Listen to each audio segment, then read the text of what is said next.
Okay, so let me go ahead here. This is the plan for today. I'm going to let you know a little bit about myself and kind of see what you're all looking to get out of this. And then we're going to jump right into the nutrition content and hydration, and then talk just a little bit about diet culture and disordered eating. And then we'll head into some real life application, behavior strategies, tips and tricks that you can use to be more healthy in your everyday life. Okay, so a little bit about me. So this is me up on the screen. My name is Rory. I'm a reference and adult services librarian here at the Ives branch on the New Haven Green of the New Haven Library. I've been with the library system for about 6 years now. Prior to working at Ives, I was a library technical assistant in the Dixwell New Hallville community at Stetson branch. So I'm very familiar with New Haven. I lived in New Haven for a while, and I really care about this community. At home, or in my other time, I am a certified personal trainer. I'm a certified nutrition coach, and I also have a special certification as a women's coaching specialist. So you can see all of those down towards the bottom of the slide there. In the process of studying a precision nutrition course, which is a well-respected nutrition course in the fitness and nutrition industry. Also for work, I'm pursuing a consumer health information specialization from the National Library of Medicine. I'm really passionate about what I'm about to talk to you about today, which is nutrition. I'm also very passionate about fitness and about health equity, which starts with health literacy skills, which is what brings us here today, right at the start of a new year when the diet trends start to pop back up again. So I'm not a doctor, and I'm not a registered dietitian or nutritionist. I'm a nutrition coach. There's a little bit of a difference there. So my role is as a teacher or a tour guide through the world of health and nutrition. My goals are to educate, empower, and encourage folks to eat healthier and be more mindful about what they're putting into their bodies. I'm just going to talk a little about scope of practice, which is what I can and cannot do. I can calculate caloric needs and nutrient ratios. I can talk about healthy portioning, how to read food labels, navigating the grocery store. My favorite thing is just selling nutrition myths and fallacies, and I can evaluate eating plans and provide general guidance. So a lot of this is what we'll be doing today. A little more detail on this. So in the state of Connecticut, the laws for nutrition are a little more flexible than other states, which means I'm able to provide most, but not all of the services you might receive from a registered dietitian or nutritionist. So here, nutrition coaches and personal trainers are permitted to give nutrition advice and to create individualized meal plans for most people, but only RDs can do so to treat specific medical conditions. So for the sake of time, I'm not doing that today. I can give you some general broad knowledge and direct you to some resources so that you can make more informed decisions for yourself. All right, so just to jump into this, I am sharing my screen, so I really can't see any questions right now, but if you write a question in contact with someone managing the tech side who can text it to me. So please, if you do have a question and it's pertinent to what we're discussing in the moment, do not be shy. There's a Q&A feature at the bottom of the screen if you want to submit it anonymous, or you can put it in into the comments, the chat box. Okay, so nutrition and health. Obviously, proper nutrition is an important indicator of one's health. Your healthy diets prevent something called non-communicable diseases, or NCDs, which are also known as chronic diseases. These are illnesses and diseases that are not contagious, but they're the result of genetic, psychological, environmental, and behavioral factors, and they can be brought on or made much worse with poor health or lifestyle habits. So some of the key risk factors for developing an NCD is tobacco use, poor nutrition habits, excessive intake of alcohol, and a lack of physical activity. So we're going to address a lot of this today. Hopefully, if you're at risk for one of these NCDs, we'll be able to help you out a little bit. A little more about these. So this is not an exhaustive list of all of the non-communicable diseases in the world, but there are quite a lot of them on the right side of your screen. NCDs are among the leading causes of death in the world. That's why this really matters. 71% of all deaths are from non-communicable diseases. They kill more than 41 million people a year, and 7 of the 10 leading causes of death in 2019, as you can see on this chart, were from NCDs. All right, so we're going to talk a little bit about healthy lifestyles. A statistic I wanted to share with you, and I didn't want to inundate you with stats, but this one's kind of important and eye-opening. Only 2.7% of Americans maintain a basic healthy lifestyle. This is based on a 2016 study conducted by the Mayo Clinic and the University of Oregon. And it's something that a lot of fitness and nutrition experts often refer to when they're trying to help clients, and I wanted to share it with you today. So the definition here that they use for basic healthy lifestyle is made up of 4 different factors. First, are you sufficiently active? That means, do you participate in moderate to vigorous exercise for at least 150 minutes a week? That kind of narrows down to about 30 minutes a day, 5 days a week. Are you a non-smoker? Do you maintain a healthy body fat percentage? So for men, that would be about 20% or below, and for women, it's 30% or below. You'll notice that the percentage for women is a bit higher than men. Women require more body fat on our bodies than men do in order to regulate our menstrual cycles and our hormones.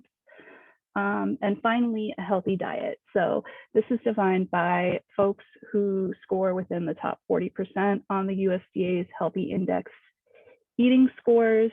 So what that is sorry about that. What that is there's a scoring, like a scoring rank for your dietary habits, and it's based on the guidelines we're going to talk about in a little bit. But basically, it's in the top 40% of that. So it ranks from 1 to 100. The higher your score, the healthier you're eating. So we're taking from the top of that list. Also, that your diet contains 5 or more servings of fruits and veggies every single day. All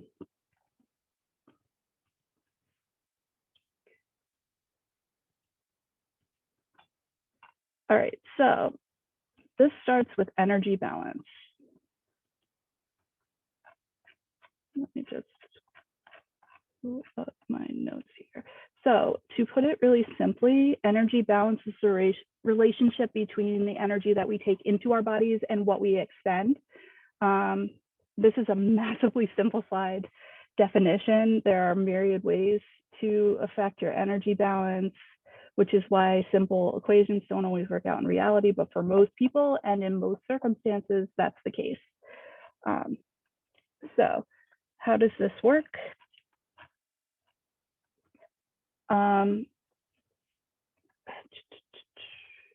Energy will enter our body with what we eat and drink, so foods and liquids. This fuels our activities and movements, which is the energy out, and that's energy balance. So if we're eating a lot of food and we're very little movement, we're kind of on the couch all day, we're likely to gain weight. If your energy in, so the amount that you eat matches the exercise and activity you participate in during the day, you're likely to maintain your weight. And if you eat less than you expend, you're likely to lose weight. That's also known as a calorie deficit. And that's what we're going to talk about later in a little bit. I have an illustration of this if it makes more sense to visual people. So here we have sort of like a scale on these pyramids, like a seesaw, or so on the left here, we have energy in is more than the energy out, gaining weight. In the center, they're maintaining because the energy in and the energy out are about equal. And on the right, the energy in is much less than the energy coming out. So that's losing weight. This is an illustration from Precision Nutrition. Just remember back to science class, this is like when we get into the laws of thermodynamics, but energy can't be created or destroyed. It can only be transferred, right? So if we're transferring energy into our bodies, it's either going to stay there and we're going to store that in fat or weight gain, or it's going to get expended from our body through our activity. All right, next thing. This leads us into what we call the calorie deficit. So a calorie is a unit of measurement for energy, very specifically a measurement of heat. What we actually refer to as calorie when we're talking about our food in reality is a kilocalorie, kcal. You might have heard that, but you don't have to really worry about that unless you work in a lab. So calorie deficit is the main principle behind weight loss. In order to lose weight, you've got to use more energy and burn more calories than you consume. One note about calorie deficits, and we'll get to this a little later when we talk about diet trends, but many diets advocate for extreme calorie deficits. That's not healthy. It's not what I'm recommending here. Most adults can't survive and remain healthy on 1,200 or fewer calories a day, which is actually what a toddler needs to eat. So I would never advocate for that sort of a thing.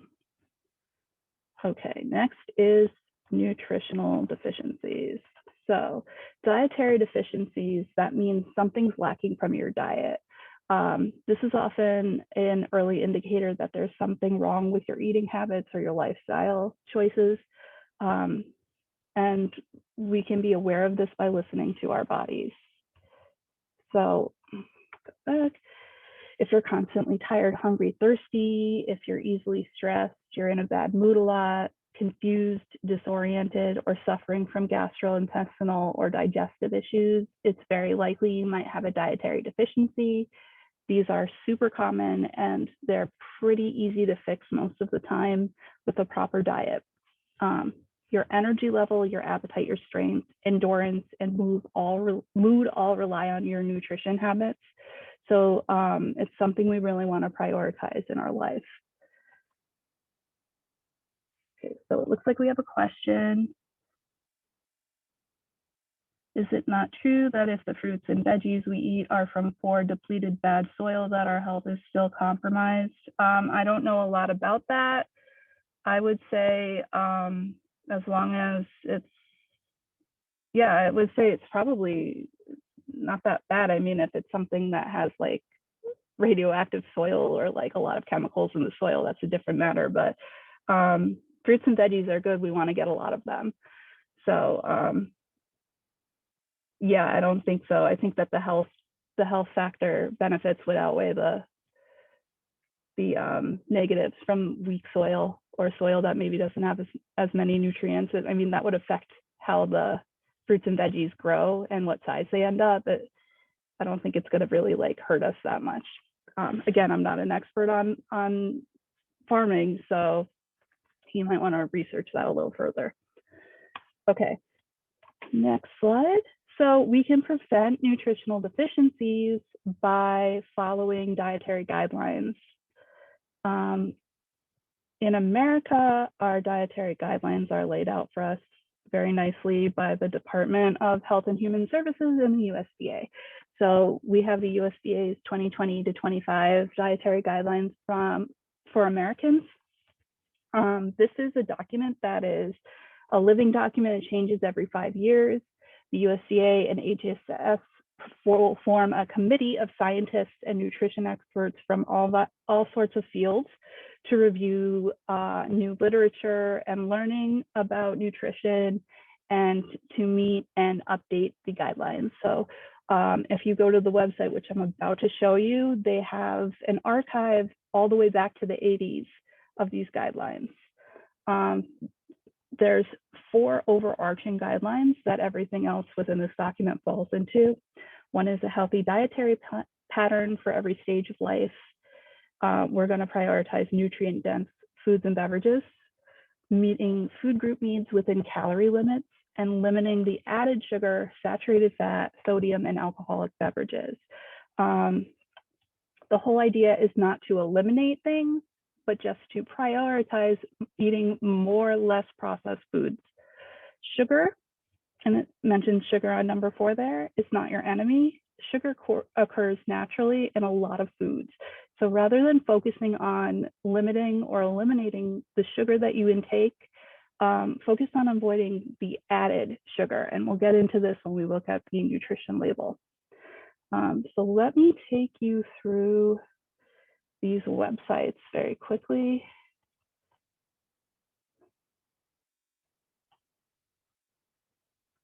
Are you able to see my screen? Is the question.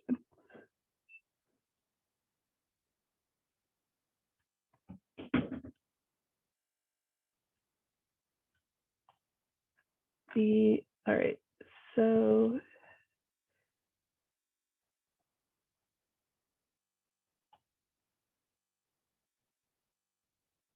all right, the Dietary Guidelines for Americans is available for free at dietaryguidelines.gov. If we go to the website, we'll see,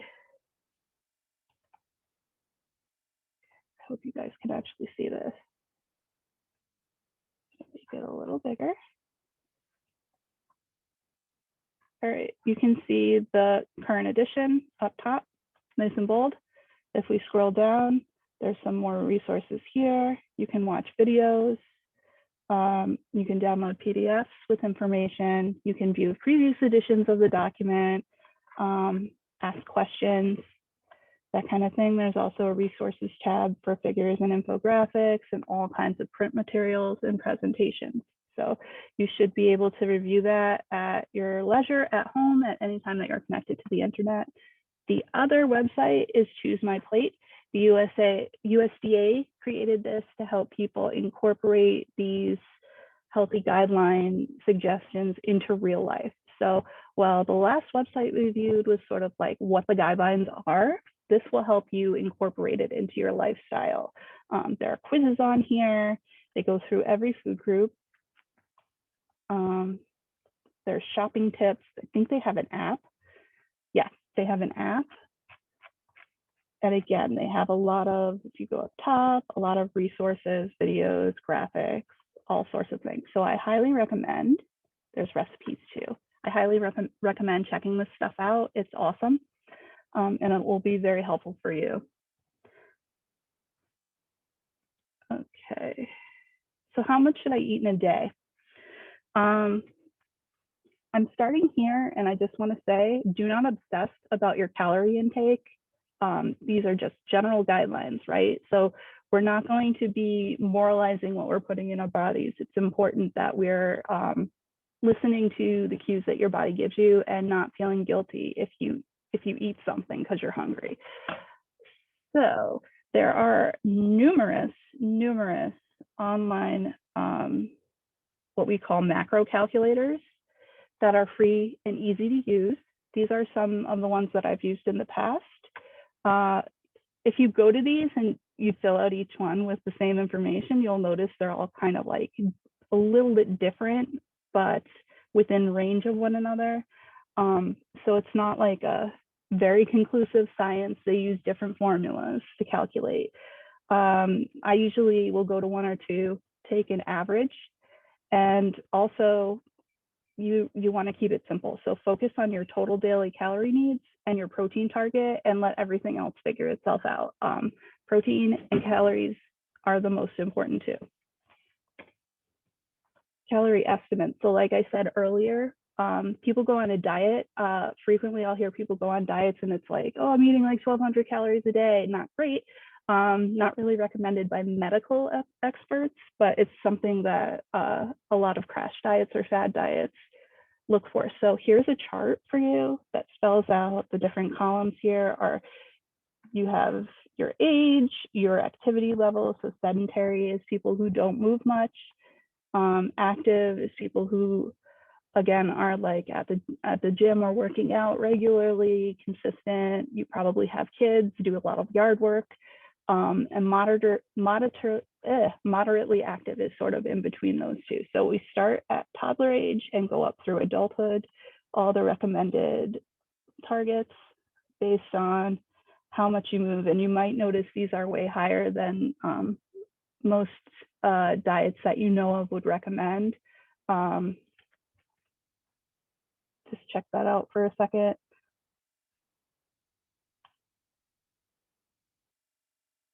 There are obviously other factors that play into this. So your calorie needs are actually based on your age range, your activity level, but also other things like, you know, not just how much you're moving, but how much water you're getting in, you know, things that are going on, your hormone levels. So this is just a general guideline. All right, what we're putting in our body can kind of be siphoned down to what's called macronutrients or micronutrients. And this is a little bit advanced, but I did want to include it just to give you guys a sense of how your plates and servings are sort of divvied up. So macronutrients, you may have heard someone mention like that they're tracking their macros. What they mean is they're tracking their macronutrient intakes.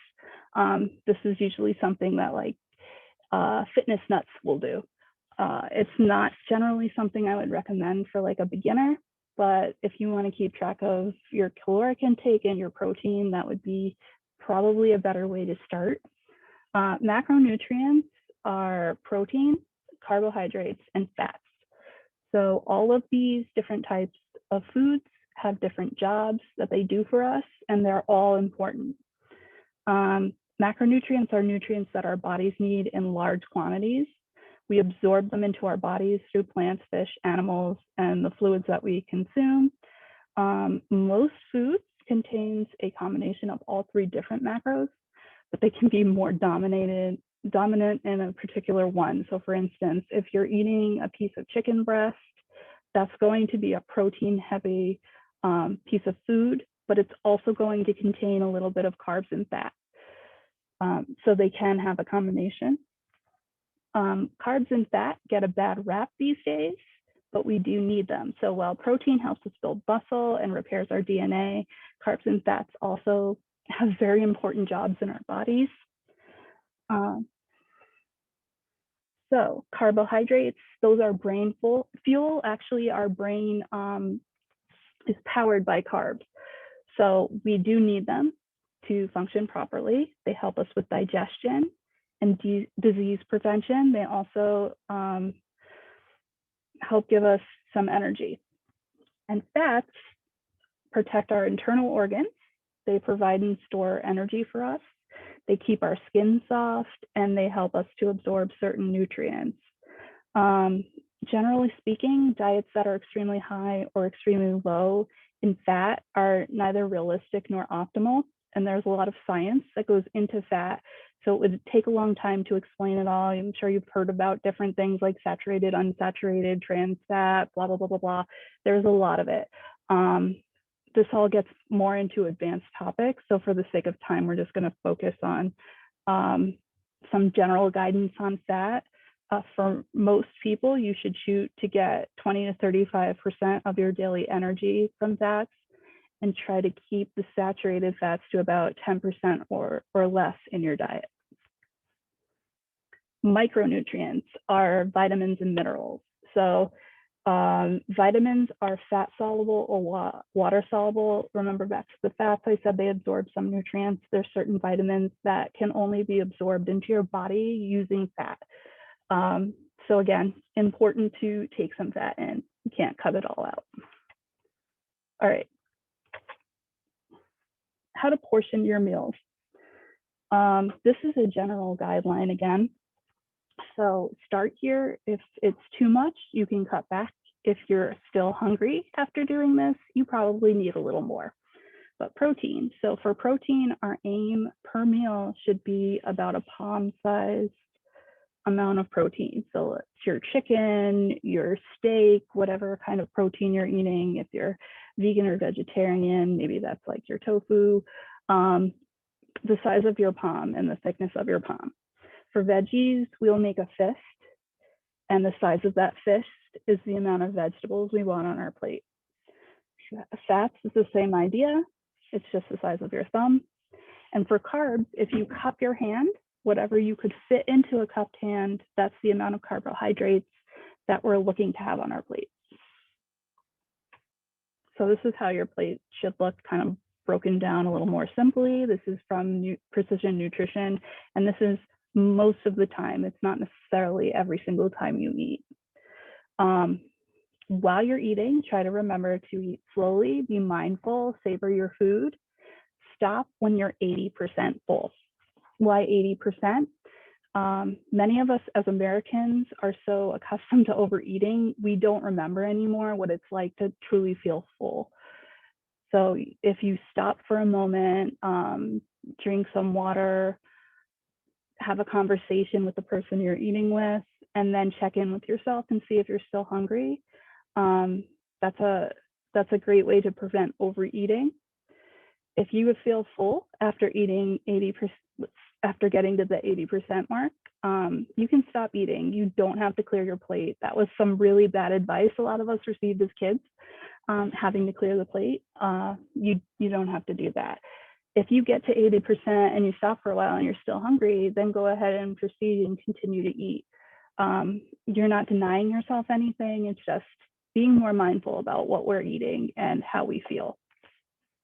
Whenever possible, when we make our plate, we want to choose whole, minimally processed foods. I'm going to say that over and over again. And when you eat your largest meal of the day after exercising. Make sure that that will include plenty of starchy carbs and protein for muscle recovery. Okay. I'm just going to talk a little too about supplements.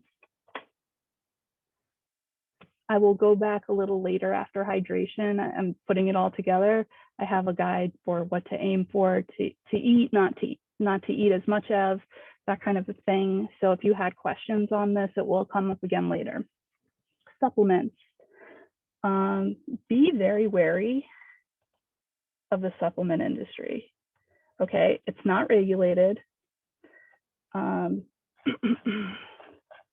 And a lot of the claims that are able to be made are sort of, not necessarily substantiated with actual peer-reviewed, backed up scientific data. Most of the vitamins and minerals that you need will come from eating a healthy, balanced diet and following nutrition recommended guidelines that we discussed. Remember that your first route to fixing a dietary deficiency should not be a supplement. It should be adjusting your lifestyle and eating habits. Most of the times when friends or family members that I have asked me about the supplements they should take, I'll tell them they should talk to their doctor if they think there's something missing from their diet. So I give the same advice to you today. Your doctor can order a blood panel for you and go from there. If you're going more heavily at the gym, you're bound to hear people talking about supplements they take. The majority of these supplements on the market, they offer little to no long-term benefits for most of us. Most of the supplements that gym fans are into actually aren't even backed by peer-reviewed scientific research. So the only two exceptions I can really think of are whey protein isolate and creatine. I'll tell you a little bit about those two, and no way am I recommending that you use them. Again, talk to your doctor. I'm not a doctor. Whey protein, not necessarily something that is even necessary unless you're trying to build muscle. Even in that sake, I would consult a doctor or your personal trainer for advice there. People who take protein in the form of powder, usually they require more protein per day than the average person. They're using the protein powder in shakes and beverages to fill the gaps in order to increase their strength and their athletic performance. Creatine, that's another popular one in the athletic community. The particular type I'm talking about is creatine monohydrate. we typically absorb creatine from the meats in our diet. So it's not really necessary to supplement creatine unless you have a plant-based diet. And again, even then, your doctor would be able to tell you if you actually need that. Creatine is one of the most well-researched supplements on the market. There's a lot of health claims for its benefits. They include increased athletic performance, improved neurological functions, improvement in sleep. But again, talk to your doctor about supplements. It's outside of my scope of practice to recommend anything. Let's see.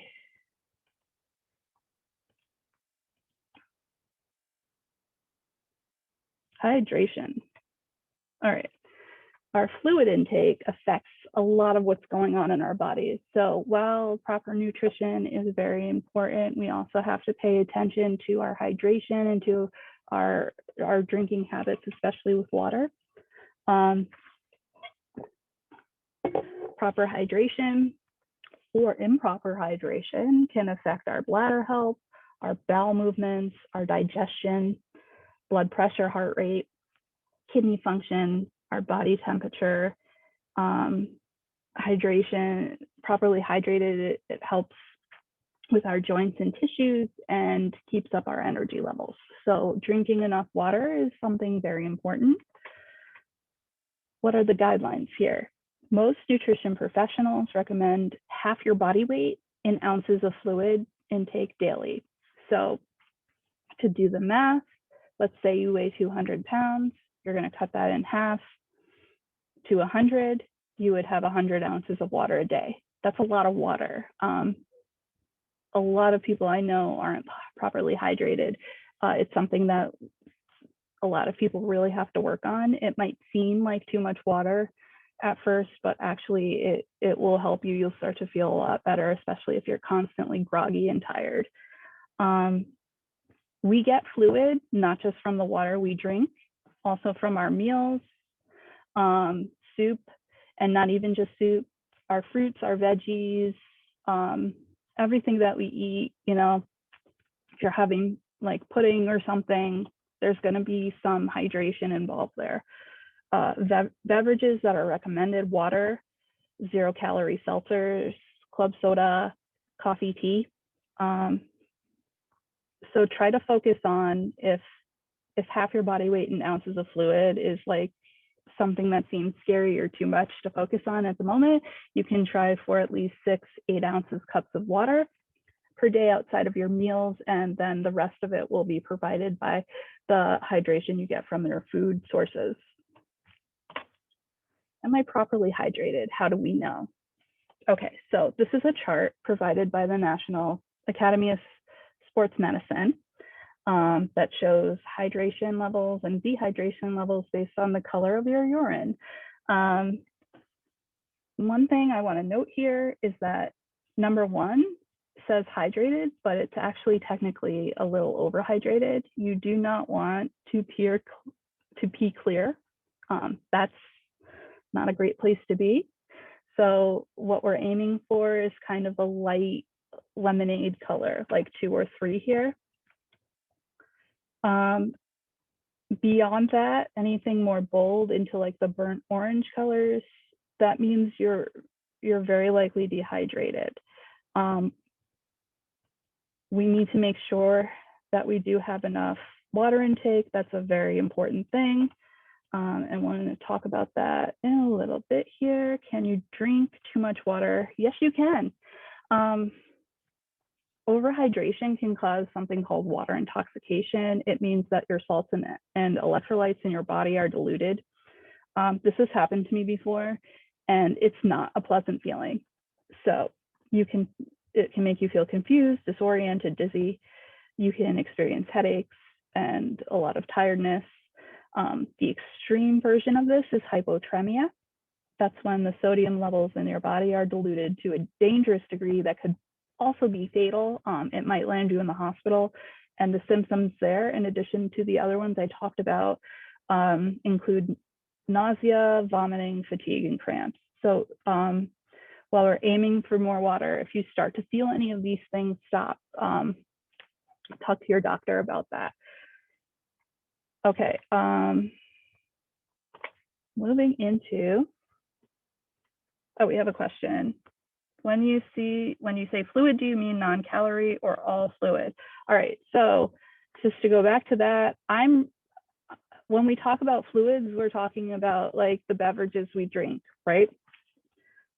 Yes, you can get some hydration from like energy drinks or fruit drinks or sodas. However, nutrition professionals would recommend that you maybe cut back on those things and sub them for something else. So if you're a big soda fanatic and you like that fizz, try for a flavored seltzer. A lot of flavored seltzers have 0 calories now. The more 0 calorie beverages you can get into you, the better. And usually it's a little bit more hydrating than stuff like soda. Okay, diet culture and disordered eating. I could go on and on about this. It's something I'm really passionate about. I'm not going to do that today. We could do like a whole big seminar about it. I could talk all day. We're not going to do that. But a quick word about diets. Diet culture has really influenced a lot about the way most of us approach nutrition. Even the word diet, it's been appropriated into this diet culture. So when someone mentions being on a diet, what comes to mind to you? It's likely some variation on a set period of time where a person's eating differently than normal with the intention of specifically losing weight. When in fact, the actual definition of the word diet is just the food that you eat on a regular basis. So we've kind of conflated this definition with the concept of a fad diet, a diet trend. And I'm not saying fad diets are necessarily all bad news. For example, if you've heard of the Mediterranean diet, that's actually a lifestyle for a lot of people living in what they call the blue zone in the Mediterranean areas of the world and some parts of Greece and Italy. Those areas have been proven to have the highest concentration of centenarians in the world. So if people are living that long and remaining healthy, they're obviously doing something correct. But a lot of times these diet trends, they'll take existing science for something else and apply it to weight loss, which is not always a great way to go. Great example of this is keto, which is a very popular diet right now. Keto has actually been around since the 20s. We've totally lost the thread on what its intention is. The original point of the ketogenic diet was to prevent seizures in epileptic patients.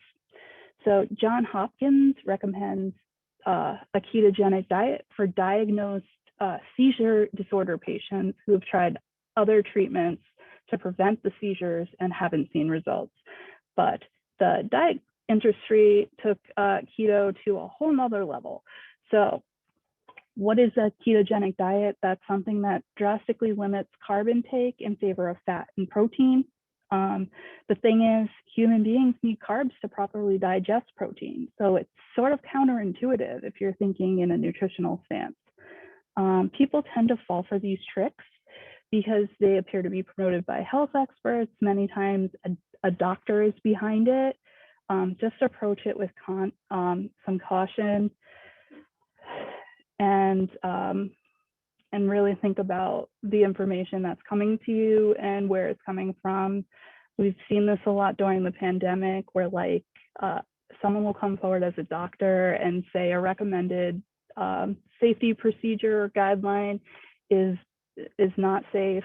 And then you find out that's not an epidemiologist, it's just like a dentist.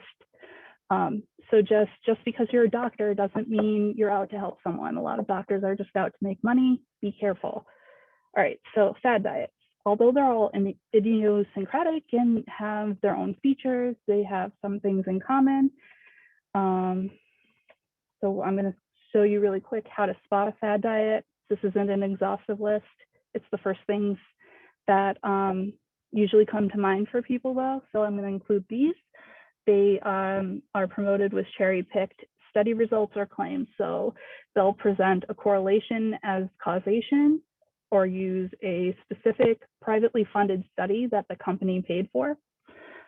They'll use data that's flattering and ignore the rest of the study, or the study's not peer-reviewed at all. They'll promise you instant results or results that sound too good to be true. And, you know, the cardinal rule, if it sounds too good to be true, it is too good to be true. Healthy, sustainable weight loss is about 1 to 2 pounds per week. When you first start exercising from a sedentary lifestyle and eating a little healthier, you might see pounds drop off more heavily, like, you know, 4 or 5, even 6 or 7 pounds a week initially.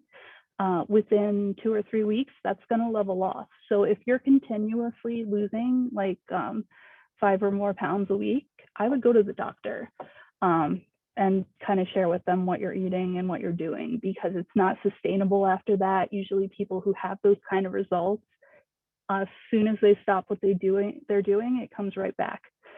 Fad diets often require or encourage their participants to completely cut a particular type of food or micronutrient from their diet. So we see that with things like keto, where they're like no carbs or very low carbs. Be very cautious if something's advocating to cut something out completely. Maybe consult a doctor about that before you do it. They require or encourage their participants to skip meals to replace or accompany them with special drinks, shakes, pills, or supplements. I'm not at all a proponent of fasting. Some people love intermittent fasting. I believe that fasting is just a variation on the calorie deficit. And there are ways that you can hit that calorie deficit without torturing yourself by going hungry a meal. Promotional materials usually will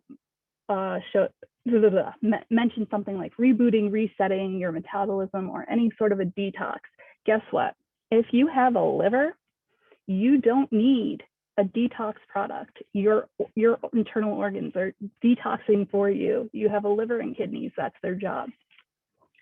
You cannot reset or reboot your metabolism. That is a scientific fallacy. You can speed it up, you can slow it down, you can't reset it like a computer.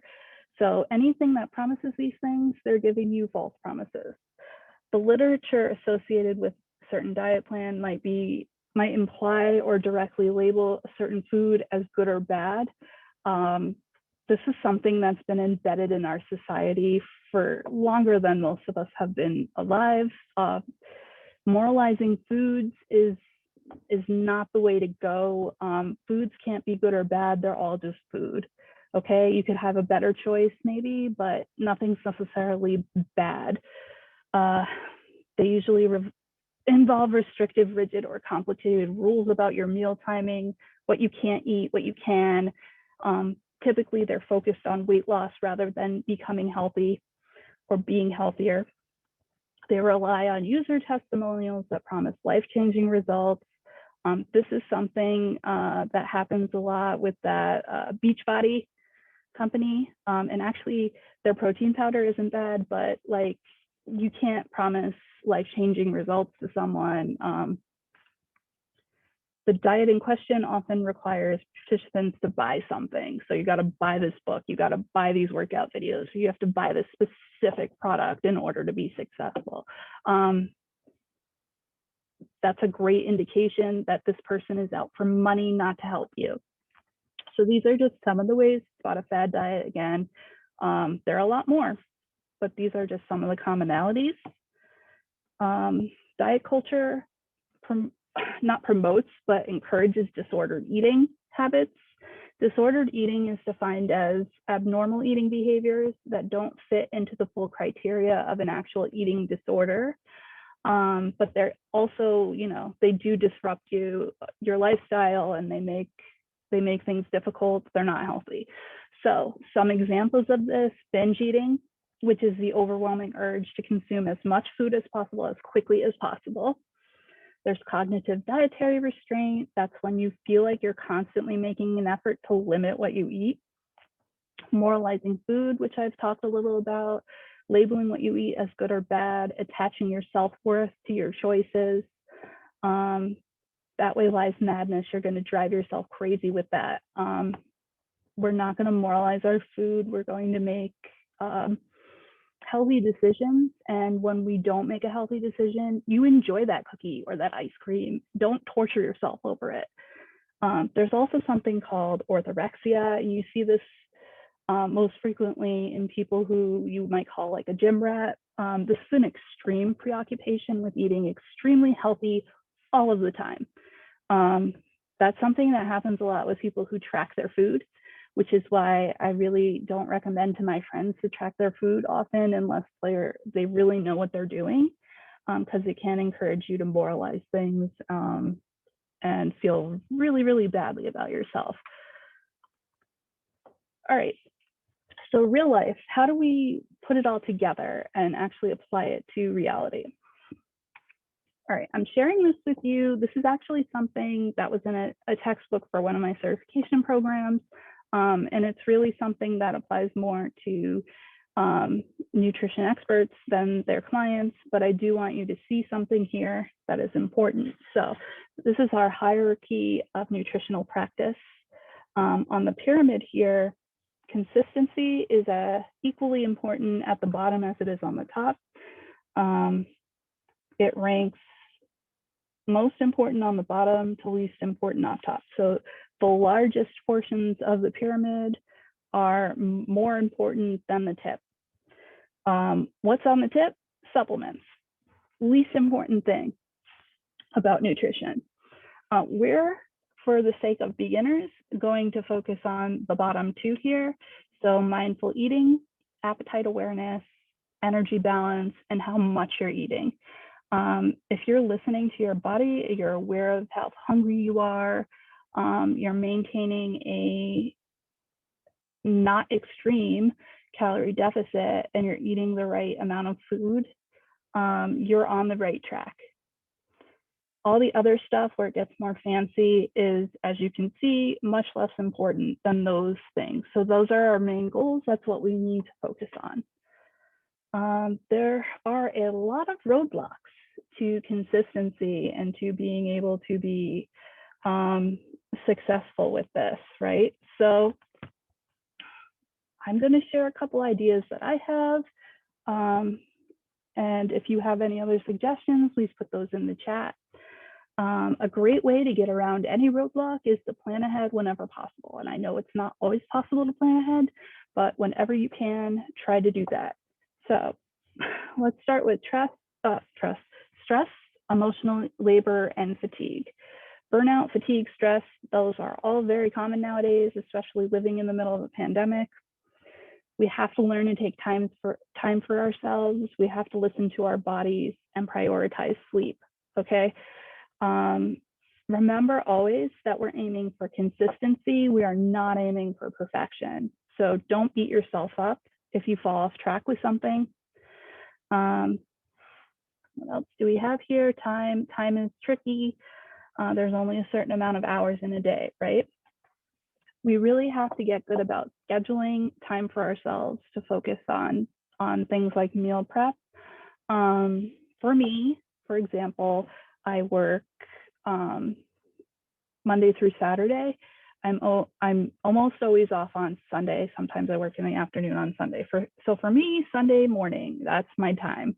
I'll take a couple hours on Sunday. I'll make between 1 and 3 meals for the week. I dish them out into individual serving containers. I stack them in my fridge. It's the first thing I do in the morning.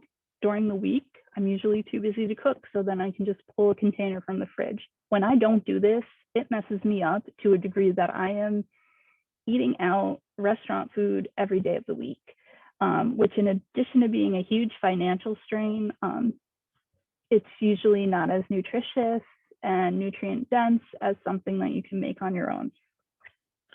If you don't have time for meal prep, just try cooking larger portions when you do make dinner, and then you'll have more leftovers afterwards that you can eat in a time crunch. Let's see what else is on here. There's family considerations, right? So maybe you want to eat healthier and your family members don't. Or maybe everyone's on board, but there's a picky eater, or there's like a vegetarian in your house when everyone else isn't. If you have a picky eater in your home, that can be tough. I was one of those when I was younger. I became a vegetarian at 11. I apologize to my mom now, because that was, it was a good choice for me, but it was a little rough on her. So it's no fun having to make more than one meal for dinner. I would suggest try to incorporate things that the picky eater will enjoy, so everyone can be happy. So for example, if you make the same sides for everyone that everyone can eat, the only variation in the meal is the type of protein. So let's say like your family's having chicken or something, and then all you have to worry about is like a tofu dish for your vegetarian eater. If you have someone in your home that's, you know, got dietary restrictions, who's old enough to cook, let them have ownership. Maybe once a week, they cook something for the whole family to try. And that can be a great bonding activity as well. All right, financial constraints. So I'm well acquainted with this. Try to make use of the wholesale clubs. Many of the products that I regularly use and eat are there. So even though I'm single, I live alone, I tend to shop at BJ's first before I go to the grocery store, because I can get a whole bunch of stuff that I can store and use in bulk. And then I put that in my pantry, and I'll go to the grocery store afterwards. Not all grocery stores, remember, have the same prices. So personally, I prioritize places like Aldi, Trader Joe's, Stop and Shop and ShopRite over a more expensive place like Big Y, Whole Foods, or a local market. I would say look at the sale flyers. That comes back to planning ahead. Produce. So if we follow these dietary guidelines, the biggest change that we'll see in our shopping cart is way more produce, right? And surprise, surprise, produce is the really expensive part of your grocery shopping. Produce can be so expensive, but frozen foods usually aren't. Try to buy frozen whenever it's possible. You'll save money on produce. You're getting the same nutritional value that you would from shopping the produce aisle. They freeze this stuff when it's fresh. So just because it's frozen doesn't mean it's as good.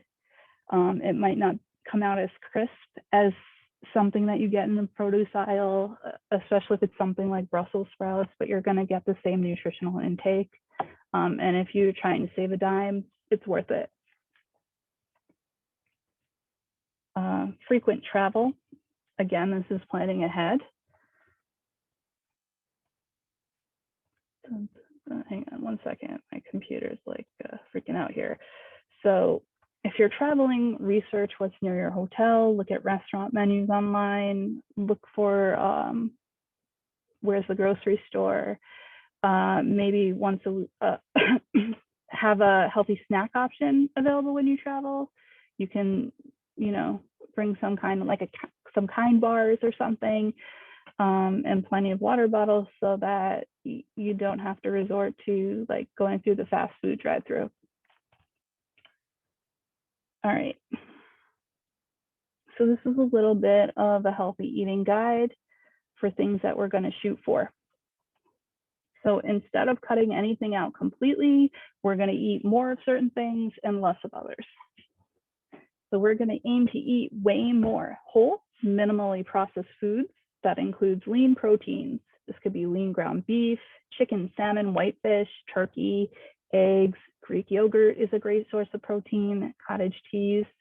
For vegans or vegetarians, there's tofu, there's seitan, which is something that you can make in your home. I've never had this, but my sister says it's really good. And it actually has tons and tons of protein, like more protein than you'd get in meat. Nutrient dense carbs. So you're going to aim for carbs that are slower digesting and high in fiber. Sweet potatoes are a great example of this. Nutrient dense fats and oils.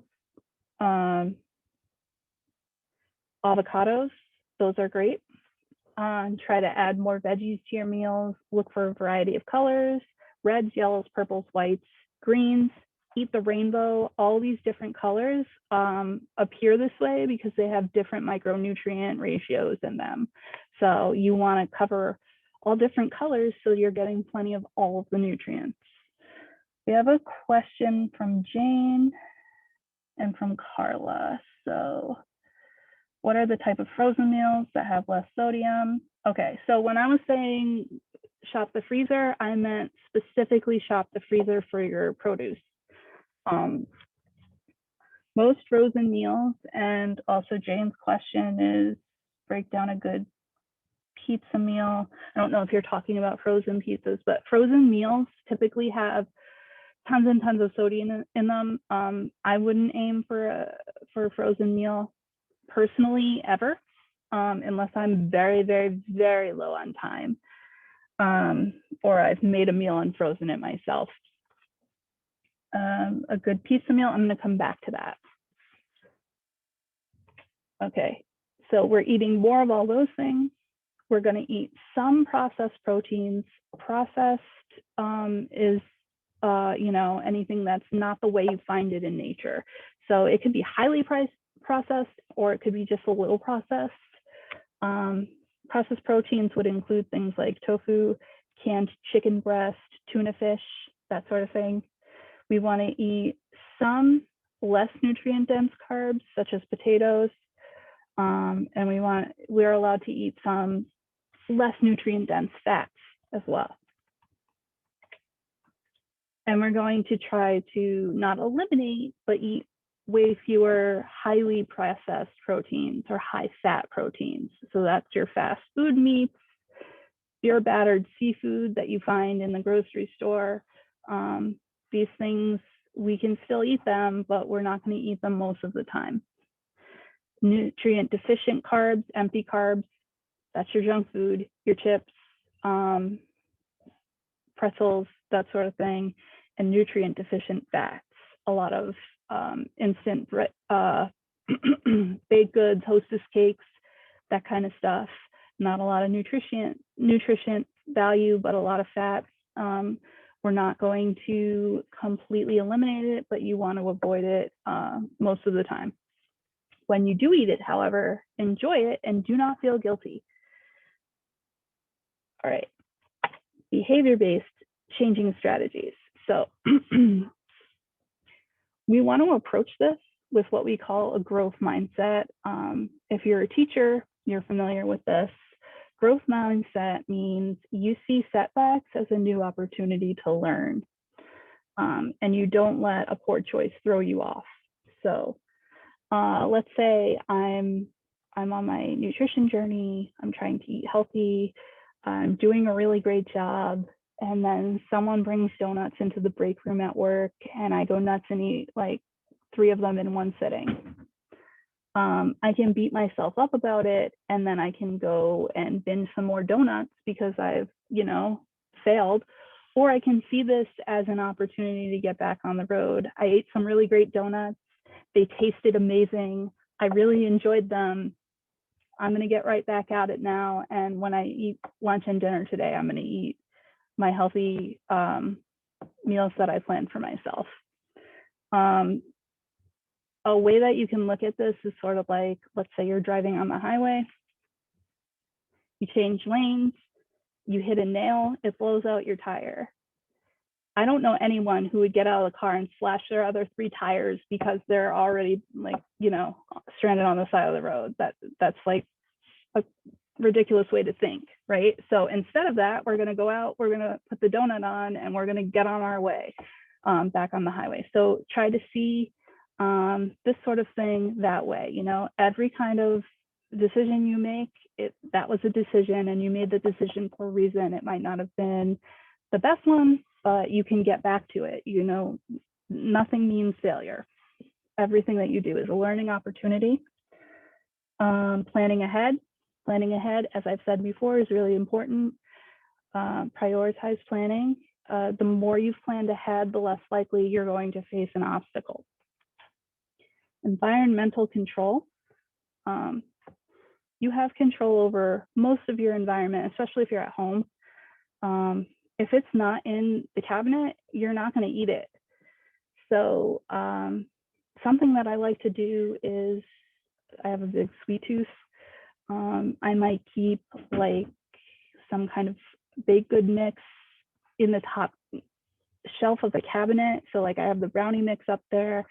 If I'm having like a really bad time, or I'm really, really craving chocolate, If I want to make that, I have to get out a stool, open the cabinet, reach to the top shelf, get it down, take out all the ingredients, go through the trouble of making it, put it in the pan, bake it, wait 30 minutes for it to bake, clean everything up just to have one brownie. At that point, if I've eaten that brownie, I'm gonna enjoy it because I put a lot of work in. If you make it a little less easy for yourself to eat junk food, we tend to like the path of least resistance. So if it's not there, we're probably not going to go out of our way to get it. And always start with the basics. Don't overcomplicate things. You're not going to like log off your computer this morning and start tracking everything that you put in your body and going to the gym 7 times a week. Start small, pick one tiny thing to change, and start there. I also want you to think about something that's called the 80-20 principle.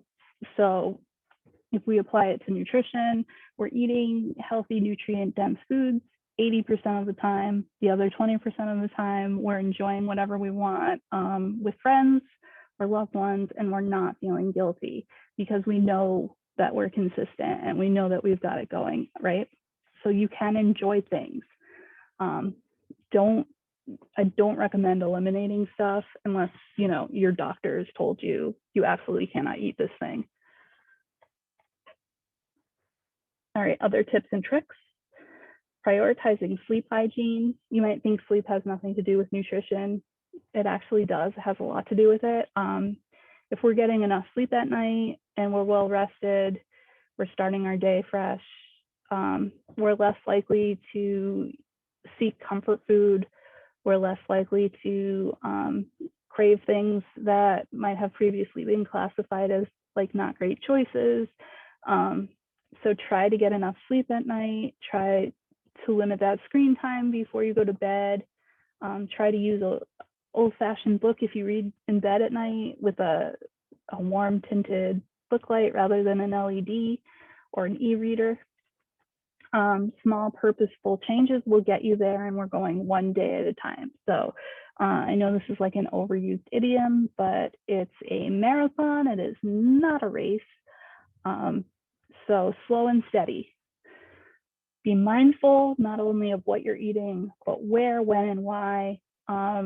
If you catch yourself binging on cookies, something's up, and it's a good time to check in with yourself.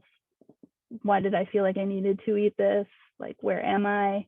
What am I doing? What time of day is it? If you're constantly looking for snacks at the same time of day, maybe instead of eating 3 meals a day, you want to eat 4 smaller meals so that you're not as hungry at that time. Also find your niche. So this is a really great way to motivate individuals, is finding a supportive community with like-minded people, similar goals that will help you going when your motivation wavers. Motivation is so fickle.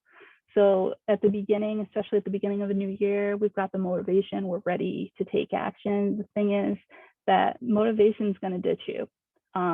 And what's going to stay behind is your supportive community and your routines.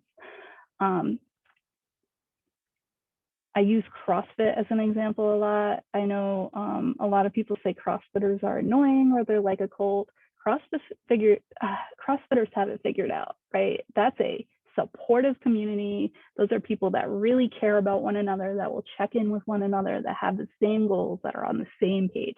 So this doesn't necessarily mean that you have to join a gym to find a community. Your community could be a friend. It could be an accountability buddy. It doesn't have to be a big group. Just find someone who wants what you want and ally together. It will make it so much easier when you don't want to do something, to have that person to check in with, to be like, I'm not working out today. That will encourage you to get up. Always remember that food's not a moral issue. It's not a punishment or a reward. Food is food. Slow and steady. Focus on your habits and the long-term benefits of those habits rather than instant results and instant gratification. And our aim here is progress. It is not perfection. Finally, I have some book options for you. Most of these are available at the library within our collection. A couple of them aren't, but I'm working on that. And where do we go from here? So you can contact me anytime. My email is up on the screen. Also, the phone there is my direct line straight to my office area. If I'm not there, leave me a message and I will get back to you as soon as I can. Very passionate about this and I really want to help as many people as I can. If it's something that we hit that I can't do, I will do my best to find you someone who can answer your questions. Okay, so that is what I've got for you. I just want to come back here and answer some questions. Let's see.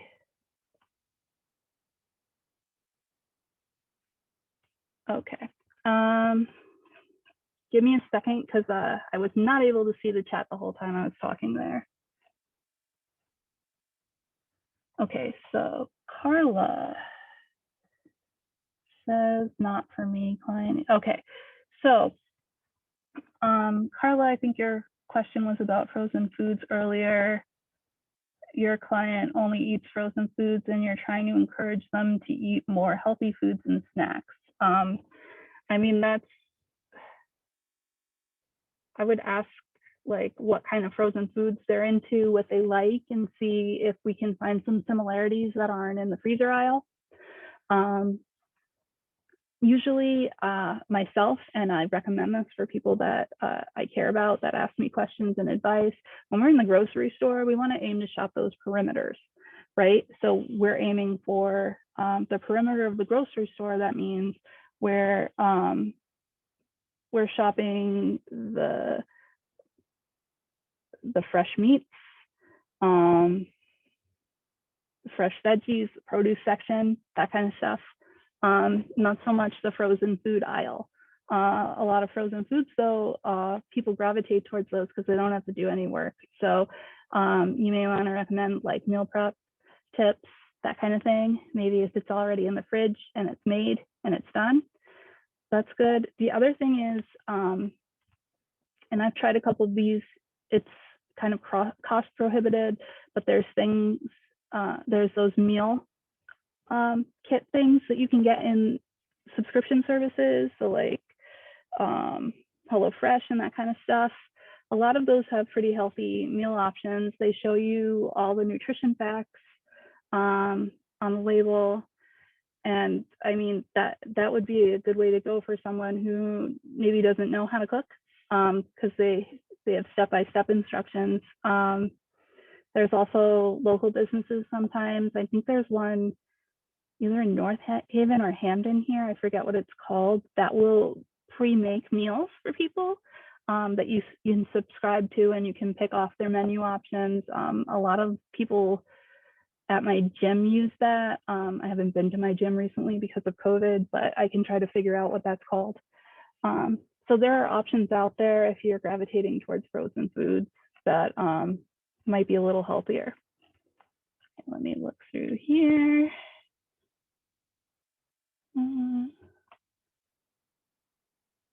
Break down a good pizza meal. I would say refer to those guidelines, right? So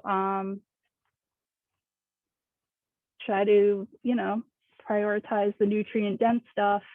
If you're putting it on top of a pizza, it's not going to kill you. I like the veggie pizzas. I like, grilled chicken on my pizza. So, just go for the nutrient dense stuff as often as you can. Okay. Dun, dun. This was great. Thank you for the advice. I like the idea of same sides and a different protein for picky eaters. That's great. Does anyone have any other questions? I know I don't want to keep you here too long. I scheduled it for 90 minutes just in case there were a lot of questions. Okay, I also did have one more poll. This is the first class like this that I've done for the library. I was working on maybe putting together a couple others. So let's see if we can get that poll open. I was just wondering how interested the people here might be in doing any of these classes.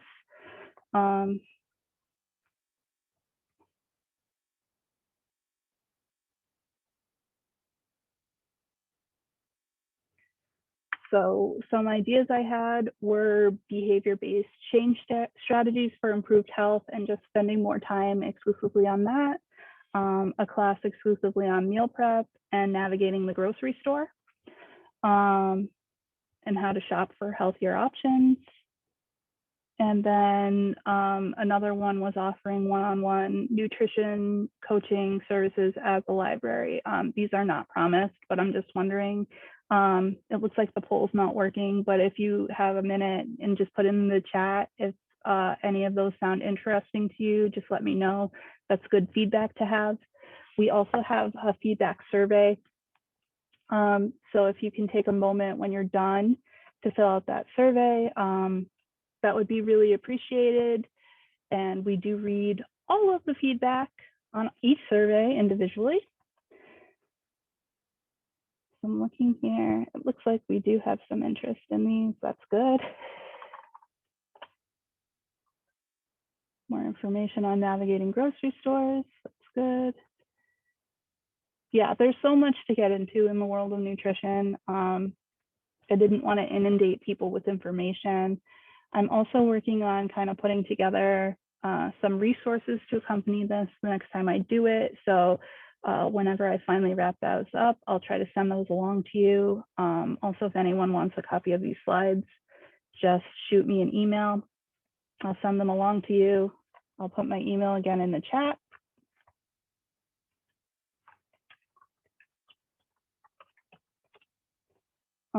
And finally, I think we're ready to go pretty much. I just want to put into the chat box a link to this survey to make sure you all have access to it. If you can take a second to fill that out for me, it should only take a minute or two.